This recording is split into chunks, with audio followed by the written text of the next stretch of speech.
Έντιμε Υπουργέ, αγαπητέ Υφυπουργέ, κύριοι Δημάρχοι, κύριοι Δημοτικοί Συμβούλοι, αγαπητοί συνυποψήφοι, εκλεκτά στελέχη του Δημοκρατικού Συναγερμού, της ΓΟΔΙΣΗ, της ΝΕΔΙΣΗ, της Πρωτοπορίας, της ΣΕΚ, Αγία Βαρβάρα, καλώς ορίσατε. Απόψε είναι γιορτή, γιατί απόψε ολοκληρώνουμε μαζί μια προεκλογική εκστρατεία γεμάτη υπέροχες στιγμές. Και απόψε ξεκινάμε μαζί το αύριο. Έναν αύριο αισιόδοξο, έναν αύριο καλύτερο για την Κύπρο, για την κοινωνία, για τα νέα παιδιά. Ξεκινάμε το αύριο στηριγμένοι στη φιλελεύθερη ιδεολογία μας, στις δημιουργικές δυνάμεις της κοινωνίας μας, στην ιστορία και στην ευθύνη που μας αναλογεί. Με πυρήνα της πολιτικής μας σκέψης και δράσης, την ιδεολογία του φιλελευθερισμού, που στηρίζεται στον ορθολογισμό και τον ανθρωποκεντρισμό. Με σύμμαχό μας τις δημιουργικές δυνάμεις της κοινωνίας, τις δυνάμεις που δεν χρειάζονται τη μίζαν και το μέσο, έναν προστατευόμενο περιβάλλον για να αποδείξουν την αξία τους. Οι δυνάμεις που είναι θαραλέες και που γουστάρουν τον ανταγωνισμό, που πιστεύουν στην αξία τους και γι' αυτόν απαιτούν αξιοκρατία. Δημιουργικές δυνάμεις είναι ο επιχειρηματίας που το μόνο που απαιτεί είναι διαφανή διαδικασία για να διεκδικήσει την προσφορά ισότιμα. Είναι ο νέος ο οποίος είναι υποψήφιος για εργασία και το μόνο που απαιτεί είναι αξιοκρατική μεταχείριση. Είναι ο φορολογούμενος που πληρώνει τους φόρους του και η μοναδική του έγνοια είναι να γνωρίζει ότι αξιοποιούνται σωστά. Είναι ο δημόσιος υπάλληλος που θέλει να λειτουργήσει μέσα σε ένα νέο σύστημα που θα μετρά και την αριστεία του και όχι μόνο την αρχαιότητα. Όλες αυτές είναι οι δημιουργικές δυνάμεις της κοινωνίας στις οποίες απευθύνομαι. Άνθρωποι που δεν φοβούνται να δημιουργήσουν και να διεκδικήσουν, που πιστεύουν στην αξία τους, στις γνώσεις και στις δεξιότητές τους. Με πηξίδα μας τη 40χρονη ιστορία της παράταξής μας, την ιστορία της μεγάλης δημοκρατικής παράταξης, που στάθηκε όρθια μέσα από αντιξότητες, λίβελους και κατατρεγμούς. Μία παράταξη ελεύθερων ανθρώπων και ελεύθερων ιδεών. Έναν κόμμα που δημιουργήθηκε όταν ακόμα δεν ήταν εδραιωμένη δημοκρατία, με ιδρυτή έναν πολιτικό διεθνούς εμβέλειας και πάντα μπροστά από την εποχή του. Μία παράταξη άρρηκτα δεμένη με την κοινωνία, μέσα από τα σωματεία μας, τις τοπικές μας επιτροπές, τις οργανώσεις μας. Μία παράταξη που αγκαλιάστηκε από όλες τις τάξεις του πληθυσμού. Πλούσιους και φτωχούς, αγρότες και επιχειρηματίες, νέους και συνταξιούχους, άντρες και γυναίκες. Μία περήφανη πολυσυλλεκτική παράταξη. Σταθήκαμε μπροστάριδες στον εξυγχρονισμό της χώρας μας. Η παράταξη που τόλμησε να μιλήσει πρώτη για ένταξη στην Ευρωπαϊκή Ένωση, όταν οι άλλοι φώναζαν ΕΟΚ και ΝΑΤΟ το ίδιο συνδικάτο. Που πρώτοι μιλήσαμε για τη σημασία της ελεύθερης οικονομίας.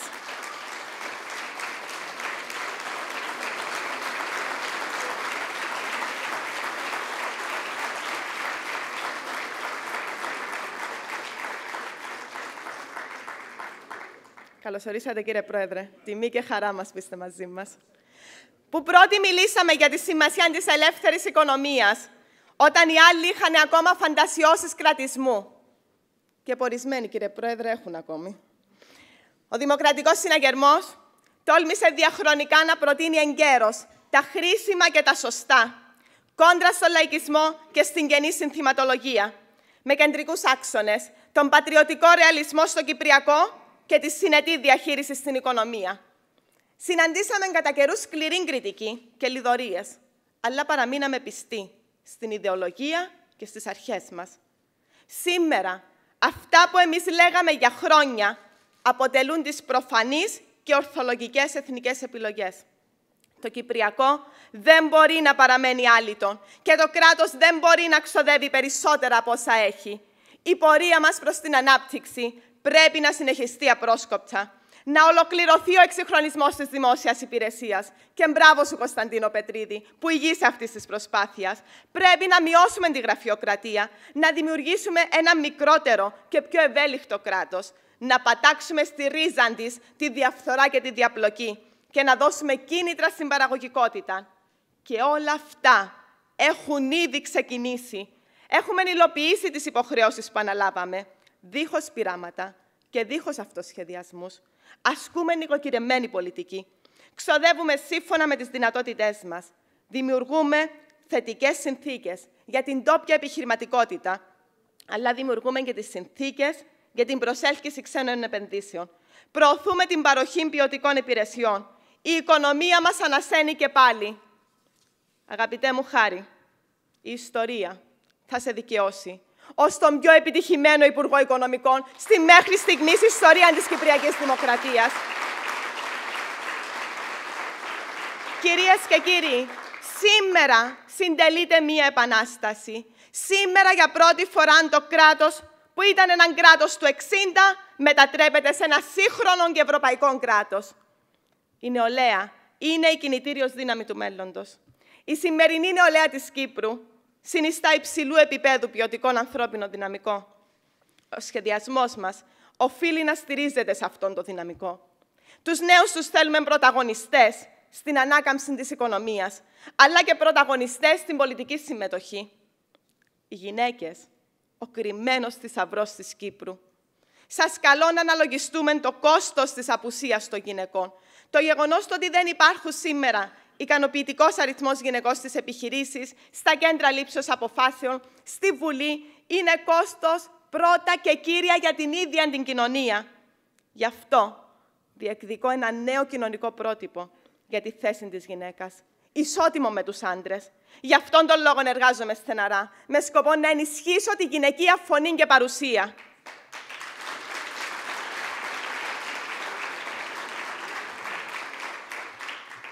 Κυρίες και κύριοι, όλα όσα έχω ήδη αναφέρει έχουν μισή σημασία εάν υλοποιηθούν σε μισή πατρίδα.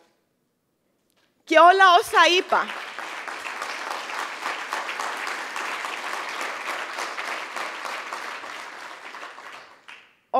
όσα είπα δεν θα έχουν απλώς τη διπλάσια σημασία, αλλά υπερπολαπλάσια, εφόσον υλοποιηθούν σε μια επανενωμένη χώρα.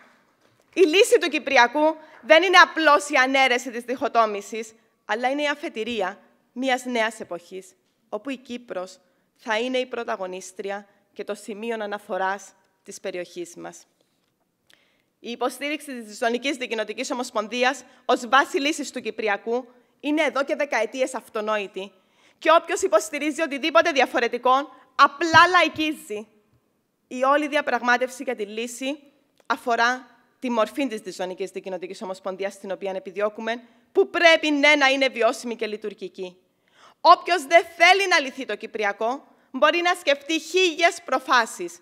Και η επαναφορά ζητημάτων που είναι αποφασισμένα εδώ και δεκαετίες εξυπηρετεί μόνο τη διατήρηση του σημερινού απαράδεκτου και κατοχικού status quo. Εμείς, στον Δημοκρατικό Συναγερμό, θέλουμε το Κυπριακό να λυθεί σύντομα και σωστά.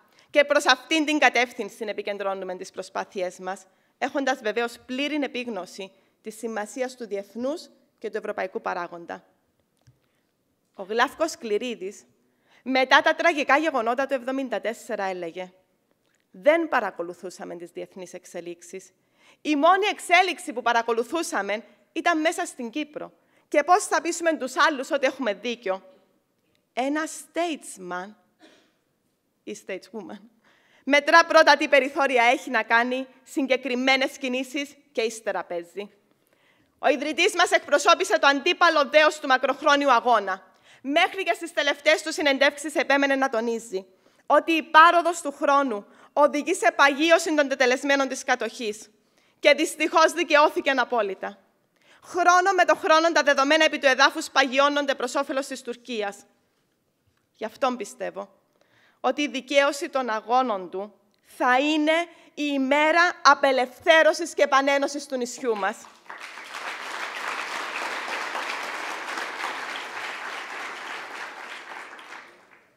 Κυρίες και κύριοι, στις εκλογές της ερχόμενης Κυριακής, για μένα τα διλήμματα είναι πολύ ξεκάθαρα.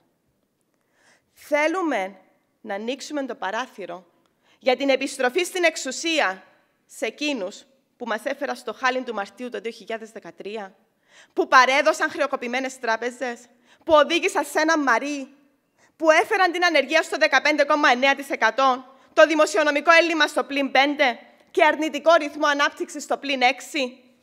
Θέλουμε να δώσουμε ικανοποίηση σε εκείνους που η μοναδική πρόταση που κατέθεσαν κατά τα τελευταία 3 χρόνια ήταν η στάση πληρωμών και η έξοδος από την Ευρώπη. Θέλουμε να ρισκάρουμε με τις επιπολαιότητες των θειασωτών του Τσίπρα που ήθελαν να βγάλουν τη γραβάτα για να καταλήξουν τελικά να κρεμάσουν τον λαό της Ελλάδας από αυτή.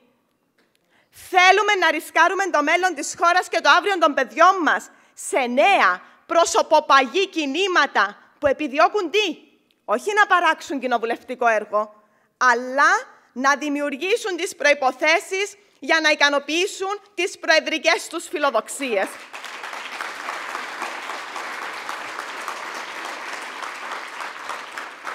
Σήμερα, τον Μάιο του 2016, που η Κύπρος μας βρέθηκε επιτέλους εκτός μνημονίου και το άρμα της ανάπτυξης επανεκκινεί, δεν υπάρχει χώρος ούτε για πειραματισμούς, ούτε για μαθητευόμενους μάγους, ούτε καν για μάγισσες.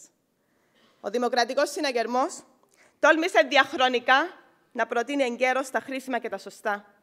Η κυβέρνηση του Νίκου Αναστασιάδη, με σοβαρότητα και υπευθυνότητα, οδηγεί την Κύπρο μπροστά. Αυτή η πορεία πρέπει να συνεχιστεί. Η Κύπρος δεν μπορεί να γυρίσει πίσω. Γι' αυτό η Κύπρος χρειάζεται ένα ισχυρό δημοκρατικό συναγερμό για να στηρίξει την κυβέρνηση στις δύσκολες μάχες που έρχονται. Που να μπορεί να επιτελέσει ουσιαστικό κοινοβουλευτικό έργο, να στηρίξει τον πρόεδρο μας και να προωθήσει αποτελεσματικά την κυβερνητική πολιτική. Κυρίες και κύριοι, στην πολιτική είμαι από παιδί. Επέλεξα να είμαι εδώ. Επειδή καλός ή κακός, είχα καταλάβει από πολύ νωρίς πόσο πολύ οι πολιτικές αποφάσεις επηρεάζουν τις ζωές μας. Πώς μια λάθος πολιτική εκτίμηση μπορεί να μετατραπεί σε καταστροφή για τη χώρα και πώς μια έγκαιρη κίνηση μπορεί να γλιτώσει μια χώρα. Κοιτάζοντας κριτικά την πορεία της δικιάς μας πατρίδας, τα πλήστα λάθη τα προκάλεσαν όχι τόσο οι λάθος επιλογές, αλλά η πολιτική ατολμία που αποτέλεσε πάρα πολλές φορές την αιτία μεγάλων καταστροφών για τον τόπο μας. Και αν είναι ένα χαρακτηριστικό που διαθέτω, πιστεύω ότι είναι η πολιτική τόλμη. Γιατί ποτέ δεν κρύφτηκα, ποτέ δεν απέφυγα να πάρω θέση. Η πολιτική για μένα δεν είναι δημόσιες σχέσεις, δεν είναι βιοποριστικό επάγγελμα και δεν είναι χόμπι. Η πολιτική για μένα είναι συμμετοχή, συνδιαμόρφωση και ευθύνη. Και η ευθύνη προϋποθέτει γνώση, σοβαρότητα.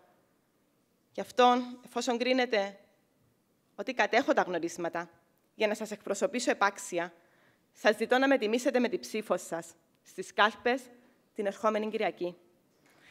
Γιατί χρειαζόμαστε βουλευτές μάχημους και μάχημες, ικανούς και ικανές, που να μπορούν να αντιμετωπίσουν τον μηδενισμό της αντιπολίτευσης και να πείσουν την κοινωνία για την ορθότητα των πολιτικών μας. Τώρα είναι η ώρα του δημοκρατικού συναγερμού. Η ώρα να δικαιώσουμε τη 40χρονη ιστορία μας. Στις εκλογές την Κυριακή πάμε στις κάλπες για να αποδείξουμε ότι οι πολίτες αυτής της χώρας έχουν πολιτική κρίση και άποψη. Στις 22 του Μάη ξεκινάμε το αύριο. Σας ευχαριστώ που ήρθατε. Είστε η δύναμή μου. Ευχαριστώ τους συνεργάτες μου. Ευχαριστώ την νεολαία. Ευχαριστώ για την αγάπη σας. Πάμε στη Βουλή!